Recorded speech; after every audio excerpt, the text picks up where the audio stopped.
I came back from my business trip earlier than expected. I didn't tell anyone I was returning. I wanted to surprise Ethan. When I arrived on our street, I saw several cars parked in front of our house. The garden was decorated with blue and pink balloons. A banner read, "Welcome our little miracle." I parked my car a street away and walked over. The door was slightly open. Music and laughter spilled from inside. When I stepped in, I froze. In the middle of the living room, Jessica, my best friend, was visibly 6 months pregnant. My mother-in-law, Margaret, was gently stroking her belly while my mother served drinks. Gifts were stacked on a decorated table. "So, is the nursery ready?" my Aunt Helen asked. "Almost," Jessica replied. Ethan insisted on painting it himself. He's been working on it every weekend. At that moment, my husband walked in carrying more drinks. He approached Jessica and hugged her from behind, placing his hands on her belly. "We just need to set up the crib. We picked it out together last week." I watched as my mother stiffened upon seeing me. She quickly walked over. "Claire, we weren't expecting you today," she whispered, grabbing my arm. "Let's go outside. We need to talk." I pulled away from her grasp. "Talk about what?" "About how my husband got my best friend pregnant while I was working in another country." The chatter in the room died down. Jessica was the first to notice me. Her face turned pale. Ethan stood frozen, his hands still on her belly. "Claire," he began. "Don't you dare," I cut him off. "How long have you been cheating on me?" No one answered. My father, standing in a corner, couldn't even look me in the eye. "I can explain," Jessica said, taking a step forward. "We didn't want you to find out like this." "Oh, and how were you planning to tell me? After the baby was born? Or when they turned 18? My mother-in-law stepped in. "Claire, please. Think about the baby. Jessica doesn't need this stress in her condition." "Her condition?" I let out a humorless laugh. "The same condition I was in 2 years ago when I lost my baby? Where was your concern then, Margaret?" The silence that followed was deafening. My mother tried again. "Honey, I know this is difficult." "Difficult for whom?" I interrupted. "For me, who worked non-stop for 9 months while my husband was sleeping with my best friend? Or for all of you who had to keep up the charade?" Ethan finally stepped away from Jessica. "Claire, can we talk privately? Don't make a scene." "A scene?" "No, Ethan. A scene would be telling everyone how you convinced me to take that overseas job. How you said we needed the money to start our family." I turned to Jessica. "Did he tell you that?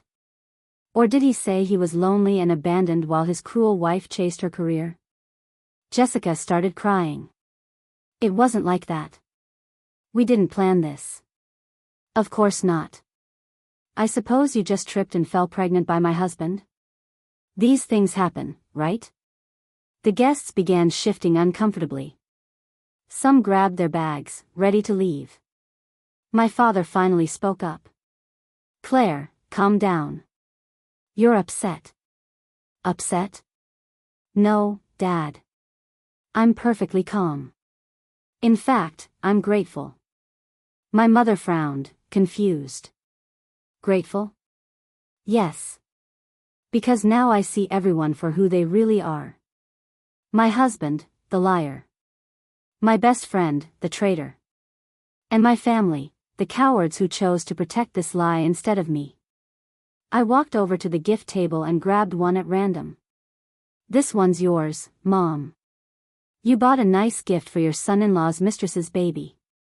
"Claire, please," my mother pleaded. I tore the wrapping paper open. It was a white baby outfit with blue details. "How thoughtful. I hope you kept the receipt." Ethan stepped forward, trying to take the gift from my hands. "Enough, Claire. You're making a fool of yourself." "Making a fool of myself?" "No, Ethan. You did that all on your own. Getting my best friend pregnant while I was paying all the bills. My mother-in-law stood up, outraged. This is too much. Ethan was just looking for the happiness you couldn't give him. Always busy, always working. You're right, Margaret. I was too busy working. Working to pay the mortgage on the house where your son was sleeping with my friend. I looked around the room. Every familiar face now looked like that of a stranger. You know what? You can keep the house, the furniture, the gifts. But Ethan, I suggest you get a good job. Because you won't have access to my money anymore. What are you talking about? He asked, turning pale. I'm talking about how, while I was overseas, I wasn't just working. I was also consulting a lawyer. I have proof of every penny I spent on this house, on you, on our marriage. I walked out of that house without looking back. My hands were shaking. My breathing was erratic. But I refused to break down in front of them. They didn't deserve to see my tears. I walked away, ignoring the curious stares from the neighbors who had probably heard every word of the scene that had just unfolded. I got into my car and slammed the door shut. My hands gripped the steering wheel so tightly that my fingers turned white. My vision was blurred, but I refused to cry. I started the engine and just drove. No destination, no direction. Just getting away from that nightmare. My phone was flooded with messages. Missed calls from my mother. Texts from Ethan. Even Jessica. Please, Claire. We need to talk. This wasn't supposed to happen this way. You don't understand the whole situation. Oh, I understood. I understood perfectly. I understood that while I was working to support my home, my family, my marriage, they were together. I understood that every time Ethan called me saying he missed me, it was a blatant lie.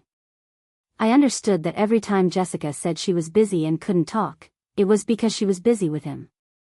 A bitter taste filled my mouth. Disgust. Disgust at myself for not seeing it sooner. After driving for a while, I pulled into the parking lot of a random hotel. I needed a place to breathe. I wasn't going back to that house that now stood as a monument to my humiliation. I walked to the front desk and booked a room for a few days. The receptionist gave me a strange look, probably because of my disheveled appearance, but handed me the key without asking questions. The moment I stepped inside the room, I locked the door and collapsed onto the bed. Only then did the weight of everything crush me. I curled up, hugging myself, and let the tears fall.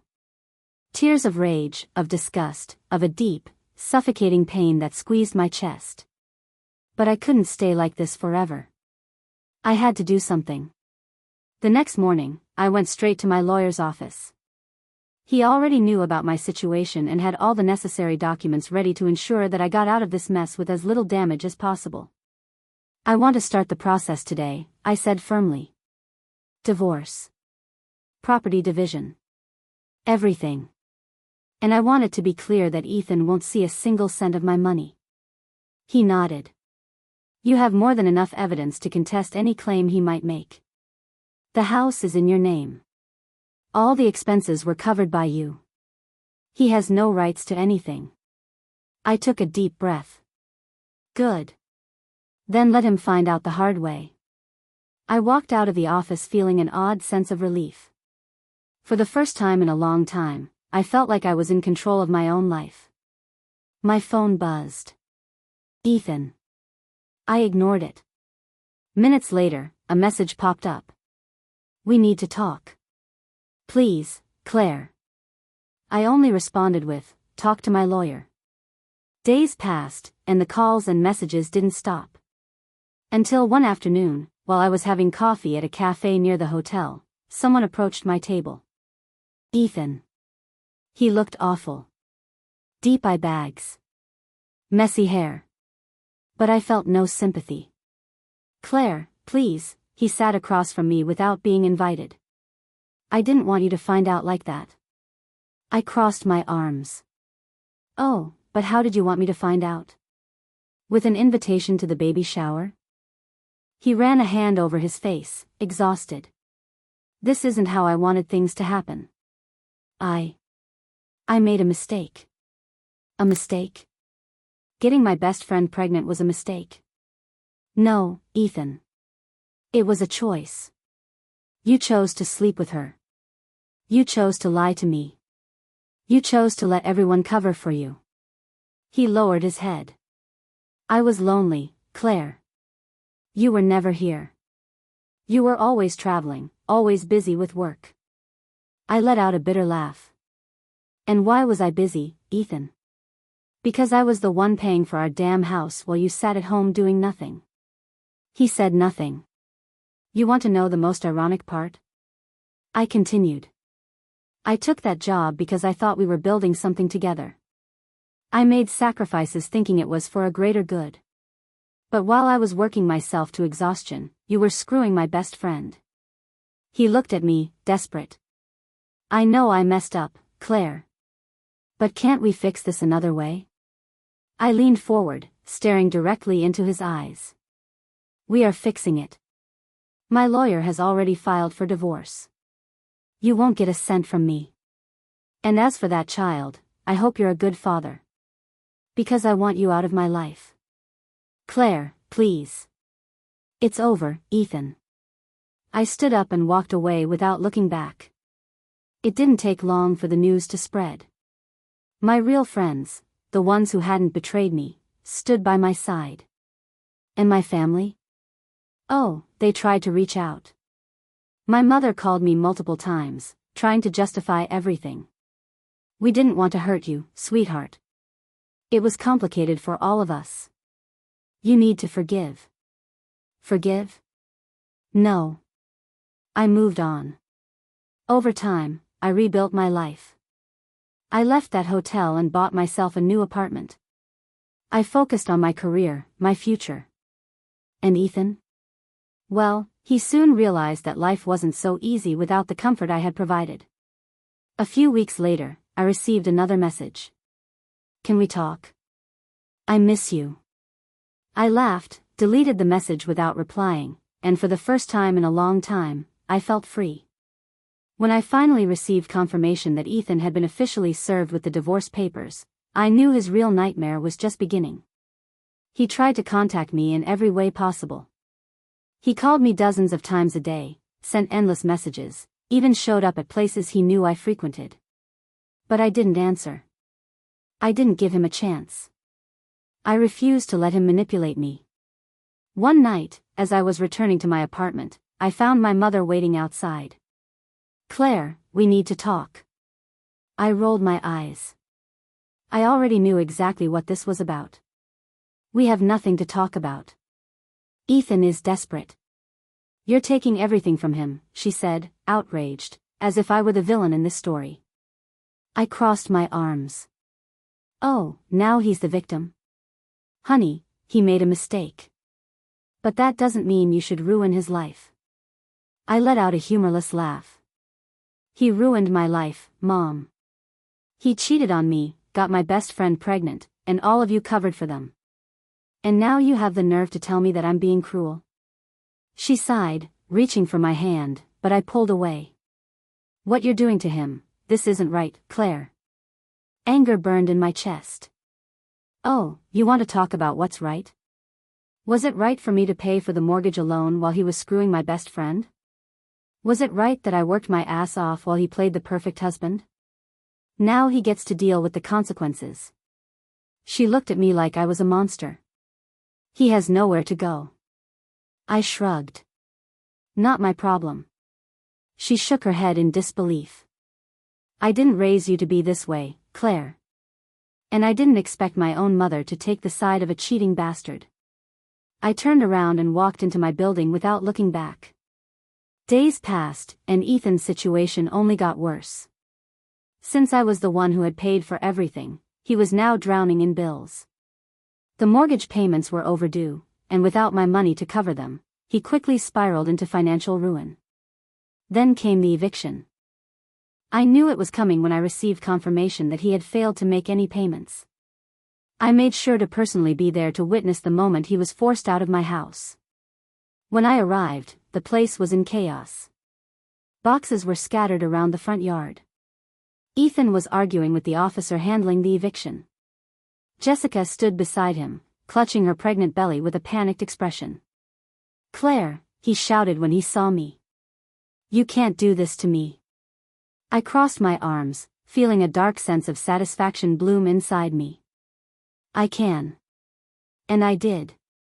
"This isn't fair. I lived in this house." "No. I paid for this house. You were just a parasite living in it." His face turned red with frustration. "Where the hell do you expect me to go?" I shrugged. "Not my problem." Jessica looked at me as if expecting mercy.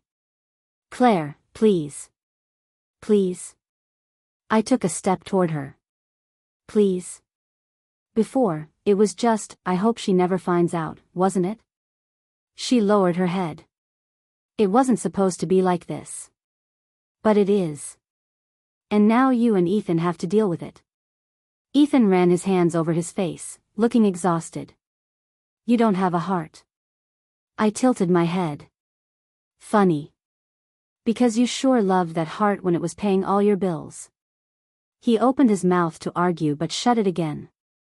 The officer approached. "Time's up. You need to vacate the property now." Ethan's expression turned to sheer panic. He looked around, realizing that he was out of options. He grabbed a box and slammed it onto the ground. "You just want to see me destroyed, don't you?" I leaned in closer, meeting his gaze without a trace of pity. "Yes." He clenched his jaw and stormed away, Jessica trailing after him. I stood there, watching as he left. Broke. Homeless. Powerless. In the following days, my entire family turned against me. My aunts called me. My mother showed up at my apartment again. Even my father, who usually stayed out of things, tried to intervene. "Claire, he's sleeping on your mother-in-law's couch. Don't you think this has gone too far?" "No, Dad. I don't. Jessica is pregnant. They have nothing." "Great. Then Ethan can finally do what he should have done a long time ago, get a job." My mother threw her hands up, exasperated. "You're obsessed with revenge. And you're obsessed with protecting a cheater." They couldn't change my mind. And Ethan? Oh, Ethan was in ruins. No home. No comfort. No access to the money he had leached off me for years. I heard through some mutual friends that he had started taking odd jobs to make ends meet. But it wasn't enough. And then the inevitable happened. Ethan showed up at my apartment. He looked miserable. Thinner, with dark circles under his eyes. "Claire, please. I have nothing left." I stared at him. "I know. I need help." I tilted my head, pretending to think. "Like I needed help when I found out you were cheating on me?" He closed his eyes, frustrated. "I was an idiot. I know that. But I can't change the past." I crossed my arms. "No. But you sure as hell can suffer in the present." His hands clenched into fists as he swallowed his pride. "You don't have to be this cruel." "Oh, but I do. I learned from the best." And with that, I slammed the door in his face. And for the first time in years, I felt at peace. Ethan was finally experiencing what life was like without me. And me? I was finally free. Time passed, and just as I had predicted, Ethan sank even deeper. No home. No money. No comfort. He had gone from a spoiled, dependent husband to a desperate man hopping from job to job just to keep himself afloat. And me? I moved on. I didn't feel sorry for him. In fact, every time I heard about another disaster in his life, I felt a twisted sense of satisfaction. It was a sweet taste of justice, of knowing that everything he had done to me was coming back to him. And then I heard the best news I had received in months. Jessica filed for divorce. I found out through an acquaintance, one of the few people who still dared to talk to me after everything that had happened. She ran into me at a cafe, hesitated for a moment, then smiled slightly before dropping the bombshell. She left him. I blinked. What? Jessica. She filed for divorce. And she wants alimony. The laugh escaped before I could stop it. A loud, genuine, from-the-gut laugh. Are you serious? Dead serious. Ethan can't hold a stable job, and she doesn't want to be the one supporting him. Oh, the irony was delicious. Jessica, the woman who had sworn Ethan was her one true love, the one who clung to him like a parasite while I worked to pay for everything, had now done to him exactly what he did to me. Left him when he was no longer useful. And she wants alimony? I asked, still grinning. Yeah. She claims he promised to take care of her, and now that she has a baby, she needs financial support. I couldn't stop laughing. Please tell me, does Ethan even have money to pay her? My acquaintance smirked. No. And I lost it. Ethan hadn't just lost everything I had given him. Now, even the woman he betrayed me for was financially screwing him over. Karma had come for him, and this time, he had no one left to leech off of. I have to see this. The following week, I made sure to accidentally show up at a place I knew Ethan still frequented, a rundown bar we used to go to. One of the only places he could still afford. He was sitting at the counter, looking like a ghost of his former self. Thinner. Dark circles under his eyes. His beard unkempt. And of course, a cheap beer in his hand. I walked in slowly, taking my time, and sat 2 seats away. He noticed me immediately. His face tightened. What do you want? He muttered, his voice rough and tired. Nothing, I said, picking up my own drink. Just enjoying the view. He sighed heavily. Are you happy now?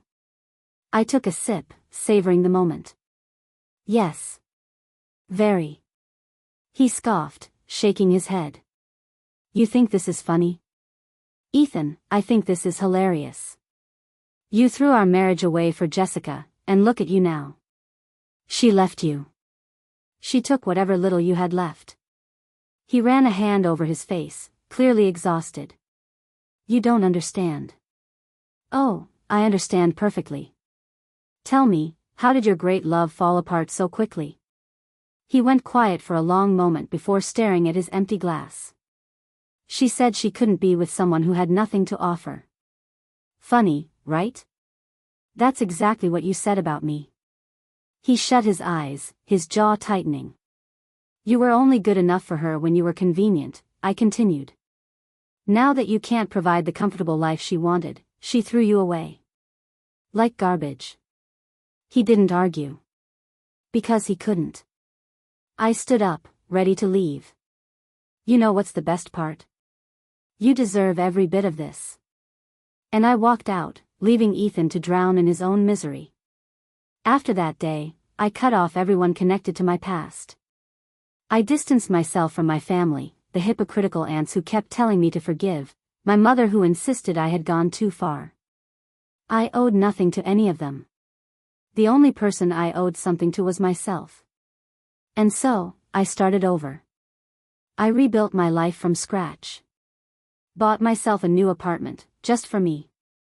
Sold everything that reminded me of that pathetic chapter of my life. Donated some things. Burned others. Ethan and Jessica were erased. I went out more. Met new people. Enjoyed life without carrying dead weight on my back. For the first time in years, my life was mine. And while I moved forward, Ethan kept falling apart. Months later, I heard that he had tried to appeal the divorce ruling, claiming that he deserved alimony instead. Of course, the judge laughed in his face and denied everything. I also found out that Jessica kept draining whatever tiny bit of money he had left. And me? I had never felt better. The world was finally how it should be. I was free. And Ethan was getting exactly what he deserved. 1 year later, I ran into Jessica at a grocery store. She looked tired, worn down by life. She was pushing a stroller, her baby bundled inside. When she saw me, she froze. Claire, she said quietly. I looked at her, feeling nothing. No anger. No sadness. Just indifference. Jessica. She hesitated. I know you probably don't want to hear this, but I'm sorry. For everything. I tilted my head. Are you? Or are you just sorry things didn't work out the way you wanted? She looked down. I made a mistake. You made a choice, I corrected. And now you're living with the consequences. She nodded, tears welling up in her eyes. I lost everything. My best friend. My relationship. Everything. Good, I said simply. Because that's exactly what you deserve.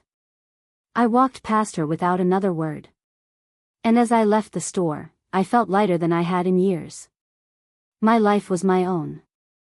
My future was mine. And the people who had betrayed me? They were exactly where they belonged. Behind me. In the years that followed, I became someone I never thought I could be, someone who didn't need validation from anyone. I traveled to places I had always dreamed of visiting. Paris, Tokyo, Iceland. I spent money on myself without guilt. I pursued hobbies I had abandoned during my marriage, painting, photography, learning languages. I even started dating again. Nothing serious at first, just casual dinners and conversations. It felt strange, liberating even, to be with men who actually respected me, who valued my time and my ambitions. Men who didn't see my success as a threat but as something admirable. One evening, about 18 months after the divorce was finalized, I was at an art gallery opening when I saw him again. Ethan. He was standing near the entrance, looking completely out of place in his wrinkled shirt and worn-out shoes. He wasn't there for the art. I could tell by the way he was scanning the crowd. He was looking for me. When our eyes met, he started walking toward me. I considered leaving, but something made me stay. Curiosity, perhaps. Or maybe I just wanted to see how far he had fallen. Claire, he said, his voice barely above a whisper. Can we talk? Just for a minute? I looked at him, really looked at him. The man standing before me was a shadow of the person I had married. His hair was graying prematurely. His face was gaunt. His eyes, once bright and full of life, were now dull and empty. You have 1 minute, I said coldly. He took a deep breath. I wanted to tell you that I'm sorry. For everything. I destroyed the best thing I ever had. I know that now. I tilted my head, studying him. And what do you want me to say, Ethan? That I forgive you? That we can be friends? No, he shook his head quickly. I don't expect forgiveness. I needed you to know that I realize what I lost. You were right about everything. Jessica, my mother, all of it. They all abandoned me the moment I couldn't provide for them anymore. And now you understand, I said, my voice devoid of emotion. What it feels like to be used. To be valued only for what you can give, not for who you are. He nodded, tears welling up in his eyes. I'm sorry, Claire. I'm so sorry. I took a sip of my wine, letting the silence stretch between us. Then I smiled, a cold, calculated smile. You know what, Ethan? I'm not sorry. Not anymore. Because losing you was the best thing that ever happened to me. You did me a favor. His face crumpled, but I continued. I spent years thinking I wasn't enough. That if I had just been more present, more attentive, things would have been different. But the truth is, you were the problem. Not me. You were weak, selfish, and pathetic. And now you have to live with the consequences of your choices. Claire. Your minute is up, I interrupted. Goodbye, Ethan. I walked away without looking back, leaving him standing there alone. As I stepped out into the cool night air, I felt lighter than ever. That chapter of my life was truly closed. Ethan was nothing to me now, not a source of pain, not a source of anger. Just a stranger who once knew my name. I pulled out my phone and texted my friend Sarah, who had been waiting for me at a nearby restaurant. On my way. Let's celebrate. Because that's what my life had become, a celebration. A celebration of freedom, of self-worth, of knowing that I deserved better. And as I walked down the street, the city lights twinkling around me, I smiled. A genuine, from-the-heart smile. I had survived. I had thrived. And I had finally, truly, moved on. The last I heard about Ethan was through a mutual acquaintance about 3 years later. He was still struggling, still working odd jobs, still trying to make ends meet. Jessica had long since moved on, remarried someone with money, and had cut all ties with him. Even his own mother, Margaret, had eventually grown tired of supporting him and kicked him out. He was alone. Completely and utterly alone. And while a part of me, the part that remembered the man I once loved, felt a flicker of sadness, the stronger, wiser part of me felt nothing but indifference. Because Ethan was no longer my story. He was just a cautionary tale, a reminder of what happens when you take people for granted. As for me, I continued building my empire. I became a director at my company, earning more money than I ever thought possible. I bought a beautiful house by the lake, filled it with art and books and memories worth keeping. I surrounded myself with people who genuinely cared about me, who celebrated my successes and supported me through challenges. And eventually, I met someone new. Someone who saw me as an equal, who respected my ambitions, who loved me not for what I could provide but for who I was. We took our time, building a relationship based on trust and mutual respect, something I never had with Ethan. On the day I got engaged to this wonderful man, I was cleaning out some old boxes and found a photo of Ethan and me from our wedding day. We looked so young, so hopeful. I stared at it for a long moment, then smiled and tossed it in the trash. That girl in the photo, the one who worked herself to exhaustion for a man who didn't appreciate her, she was gone. In her place stood a woman who knew her worth, who refused to settle, who had learned that sometimes the greatest betrayals lead to the greatest transformations. And as I walked out of that storage room, leaving the past behind me once and for all, I whispered to myself. Thank you, Ethan. Thank you for showing me exactly who I never want to be with again. And thank you for setting me free. Because in the end, his betrayal didn't destroy me. It rebuilt me. Stronger. Wiser. Unbreakable. And that was the greatest revenge of all. The end.